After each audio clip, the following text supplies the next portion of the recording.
Você com certeza já ouviu falar de código limpo, arquitetura limpa, convenções, design patterns, aquilo que vai tornar o seu código bonito, abstrato, complexo, digno de uma obra de arte, para ego nenhum botar defeito. Mas aí o tempo vai passando e você entende como programador que aumentar a complexidade sem a necessidade de aumentar essa complexidade acaba sendo um erro muito grave na programação. É o que a gente chama de over-engineering. Infelizmente, um fenômeno que acontece é que programadores, à medida que ganham experiência, acabam pensando soluções complexas demais para problemas simples. E não foi diferente comigo, tá? Aconteceu comigo também. Mas o que nem todo mundo sabe é que isso pode ser tão prejudicial quanto a boa e velha gambiarra. Muitas vezes, o seu código bonito pode ser pior do que o código feio. Bora pro vídeo?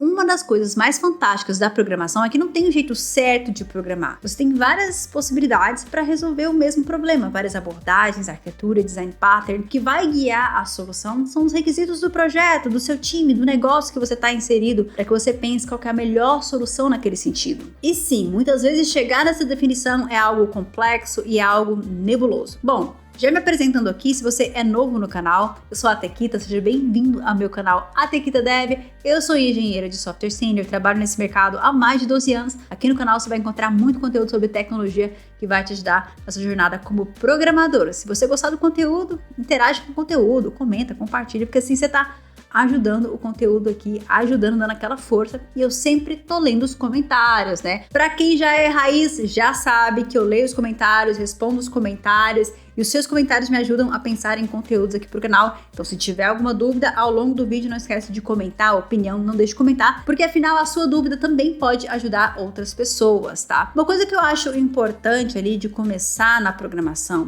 e quando a gente está começando, como a gente está adquirindo esse conhecimento, a gente tem pouco conhecimento, pensa ali no computador. Você está começando ali zerado, adquirindo conhecimento, informação ali. No começo, como você está estudando de fato, adquirindo esse conhecimento, você não tem muito background para poder tomar suas decisões. Eu acho que isso faz com que iniciantes pensem simples ali. Afinal, eles acabam limitados ali pelo próprio conhecimento ali e pensam em soluções o mais simples possível ali para os problemas, né? Isso com o tempo vai mudando.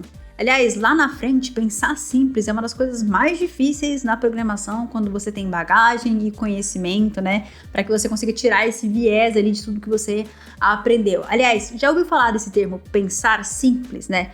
Keep it simple. Esse é um dos bons princípios da programação. Se você não conhece, já vou te apresentar aqui. Keep it simple quer dizer basicamente que você deve evitar aumentar a complexidade de uma solução desnecessariamente. Pensar simples sempre que possível. E parece que é simples pensar simples, mas não. À medida com que você adquire conhecimento, é muito difícil você eliminar essas complexidades desnecessárias, né? Você conseguir pensar da forma mais simples possível para aquela solução, para aquele problema que você está resolvendo. Quando a gente fala em evitar complexidade desnecessária, é evitar essa complexidade que vai de alguma forma prejudicar a manutenção ali daquele software, não vai agregar valor nenhum. Eu sei que quando a gente fala em não agregar valor nenhum, isso pode parecer meio nebuloso. Afinal, quando a gente toma decisões de engenharia de fato, a gente está pensando em N fatores e às vezes a gente está pensando em fatores a longo prazo, escalabilidade, manutenção. Então, às vezes, você não está considerando o momento atual, mas você está considerando lá na frente. E muitas vezes a linha pode ser tênue entre você pensar em possibilidades que realmente fazem sentido e você tá overthinking algum problema, você tá extrapolando essa complexidade. Mas eu vou te falar que chega a ser irônico, né? A gente estuda para entender as possibilidades, padrão de projeto, design pattern até lá, e a gente estuda para poder entender como que a gente pode deixar o nosso código mais reutilizável e tudo mais. E todo esse conhecimento, em um certo momento, pode ter um efeito contrário, pode jogar contra nós e fazer com que nós tomemos decisões erradas ali no nosso software, né? Ao invés da gente estar pensando na manutenção do software para poder ajudar nessa manutenção, a gente acaba criando um problema, um monstro. Eu vou contar uma breve história para você que talvez você se identifique nesse sentido. Bom, o Pedro, ele é iniciante na programação, tá começando, conseguiu seu primeiro emprego, tá estudando, tá aprendendo ainda, dando seus primeiros passos. E toda vez que ele escreve um código, ele vai ser revisado por outros programadores mais experientes. Uma tonelada de comentários, né, com referências ali, com boas práticas e tudo mais.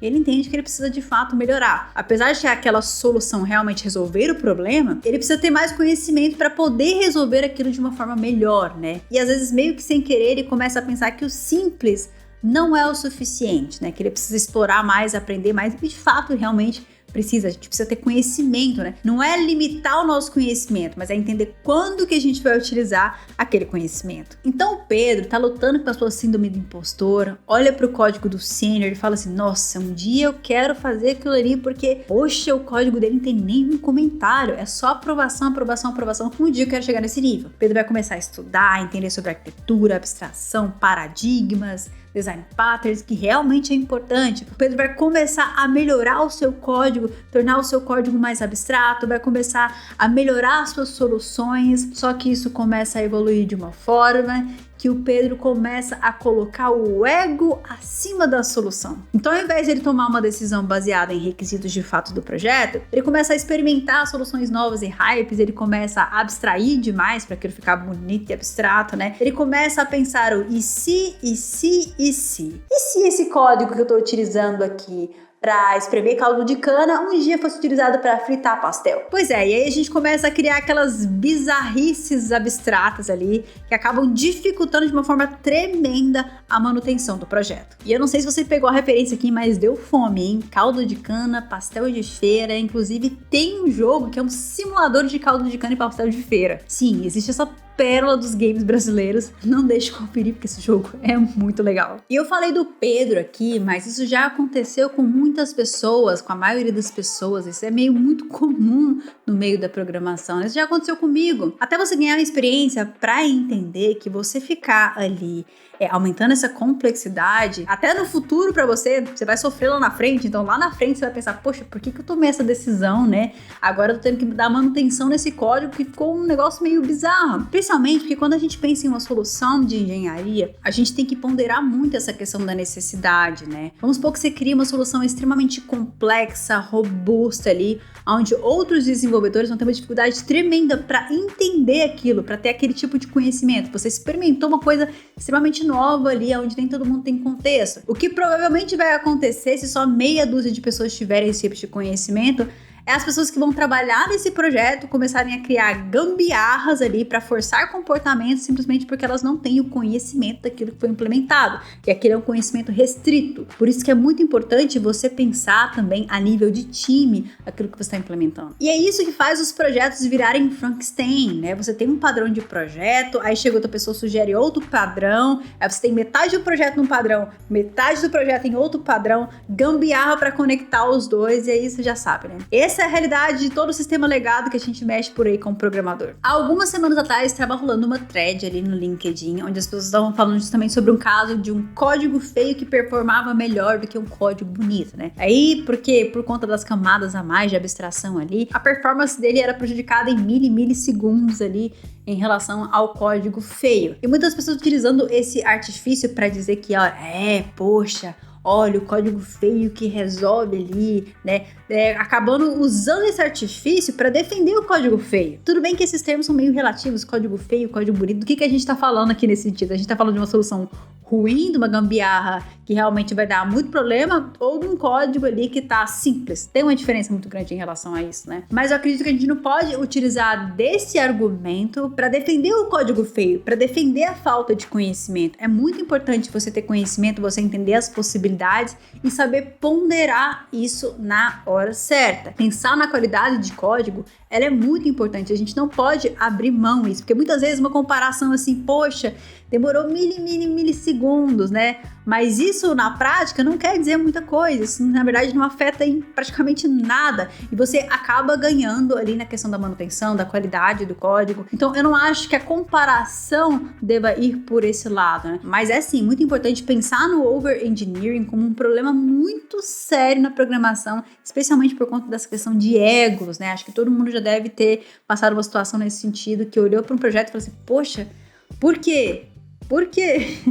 Eu não entendo o que está sendo feito aqui, por que fez uma coisa que deu uma volta inteira para resolver um problema que a gente poderia ter resolvido de uma forma muito mais simples que iria atender aquela situação, né? E acabou complicando ali a manutenção daquele código. Quando eu falo aqui no canal que existem muitas oportunidades no mercado de tecnologia, vira e mexe alguém fala, poxa, mas não é bem assim, o mercado tá muito concorrido. Em parte eu realmente concordo, porque com a evolução tecnológica a régua vai subindo. Mas é por isso que eu sempre bato na tecla aqui no canal, eu sempre busco reforçar que além de aprender programação e os conhecimentos mínimos necessários para entrar na área, é muito importante fazer planejamento estratégico de carreira. Isso vai ser um diferencial muito grande para sua evolução profissional. E para vocês terem uma ideia em relação ao termômetro do mercado, né, olhando os últimos relatórios que saíram, o Google for Startups lançou um panorama de mercado em relação ao mercado de tecnologia aqui no Brasil, né, mostrando justamente a escassez desses profissionais qualificados, né? E nessa radiografia que eles fizeram do mercado, eles identificaram que um dos maiores entraves para o desenvolvimento desse mercado de tecnologia no Brasil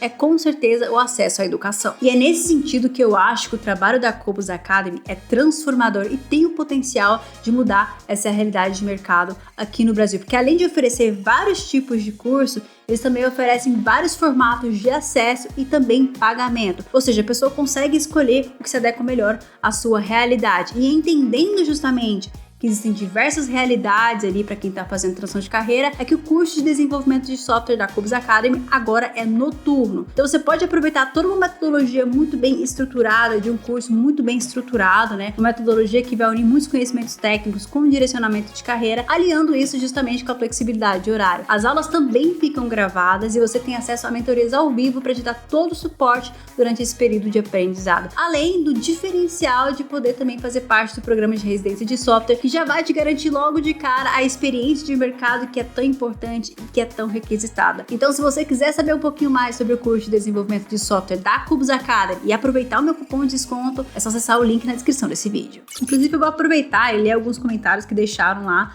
no meu LinkedIn. Se você não me segue, me siga lá, por favor. Ó, o Marcelo falou: só quero dizer isso, Carol, excelente tópico e mais excelente ainda foi o seu comentário. Eu precisava gritar, foi demais. Acho que o Marcelo se desabafou ali com o meu post. Over-engineering, em minha opinião, atrapalha quase tanto quanto o código bagunçado. Assim como eu falei, é gambiarra. Excesso de abstrações confunde muitas pessoas e acaba abrindo espaço para código com funcionalidade duplicada, justamente por conta do dev, com menos contexto do todo, não conseguir lidar com o excesso de abstrações que existem no código. É exatamente isso que eu falei, né? O fato de você aumentar a complexidade, pensando no time ali, nem todo mundo tem aquele conhecimento específico, a gente acaba criando ali braços ali, formas de contornar ali aquela arquitetura, porque ninguém entende ela, e assim a gente cria várias gambiarras, código duplicado, um Frankenstein, simplesmente porque aquele conhecimento ele foi restrito. Então é um ótimo ponto, Marcelo. Ó, o Danilo Furtado também deixou um comentário legal. Que bacana esse post. Carol, o quanto eu já vi códigos em empresas com MVN mais clean, que era tão abstrato e tanto genéricos pra lá e pra cá, que PQP, né? Eu acho legal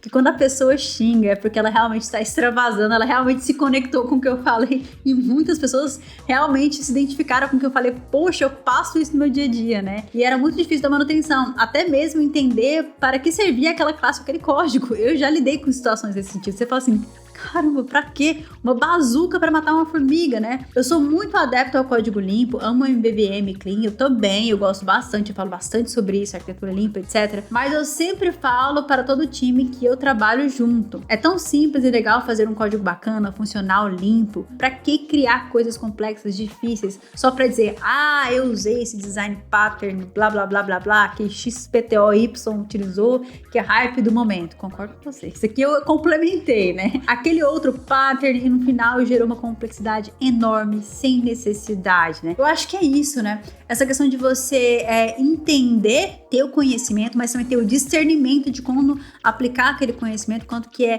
pertinente aplicar aquilo. Acho que a maturidade, a experiência faz você entender que isso também é um problema, deixar o ego de lado. Pra ser sincera aqui pra vocês, eu já deixei o meu ego de lado faz muito tempo, principalmente que eu trabalhava como freela. E freela não pode ter ego, porque é muito difícil lidar com o cliente. Então, assim, eu super concordo com o que você disse. Eu acho que muitas vezes você tá ali aumentando uma complexidade só pra dizer, poxa, fui eu que fiz, olha só que bonito isso aqui. Como se um código fosse algo que você fosse emoldurar e colocar um troféu ali, né? Complicado. Ó, o Gabs Ferreira, criador de conteúdo, aliás, ele criou um podcast muito legal, vale muito a pena conferirem. Ele falou, exato, Carol, ou seja, como quase toda pergunta que se faz para dev sênior, a resposta é depende. É exatamente isso, você pegou.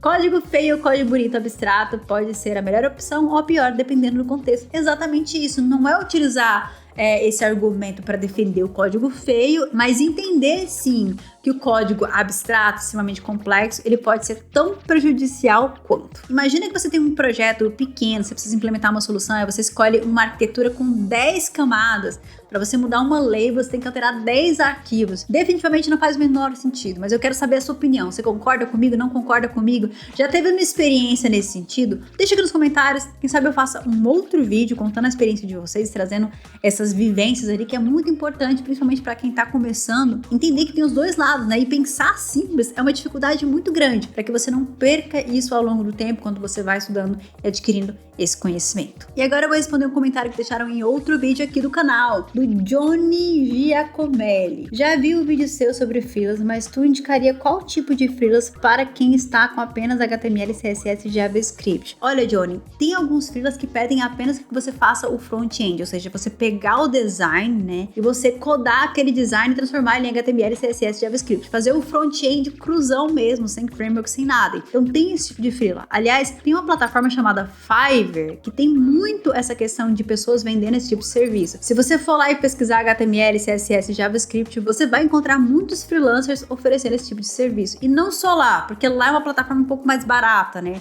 A ideia lá é você fazer serviços rápidos e entregar, mas você também vai encontrar esse tipo de projeto ali em outras plataformas freelancers, né? Para você poder fazer landing pages, sites estáticos ali que não precisa de nada dinâmico, você consegue fazer com HTML, CSS e JavaScript. Uma dica legal que eu poderia te dar é fazer contato com agências de publicidade. E na sua cidade mesmo, conversar com as pessoas ali que trabalham nas agências para entender se eles têm demanda freelancer nesse sentido. Quando eu comecei a trabalhar como freelancer, eu atendi muita agência de publicidade justamente com HTML, CSS e JavaScript. Então já vai a dica, porque poucas pessoas fazem isso, com a comodidade da internet ali, de plataformas e tal. Todo mundo acaba só querendo pegar freela através dessas plataformas, mas você ainda consegue ali gerar aquele contato mais direto, ir atrás das agências, criar esse contato. Pode ser uma boa dica para você. Eu espero que eu tenha conseguido responder a sua dúvida. E se você tem alguma dúvida, opinião, não deixe de comentar. Seu comentário é super importante para mim. E já sabe, né? Gostou do conteúdo e não é inscrito? Se inscreve, cara. Porque assim a gente vai se encontrar toda semana. Eu tenho certeza que tem muito conteúdo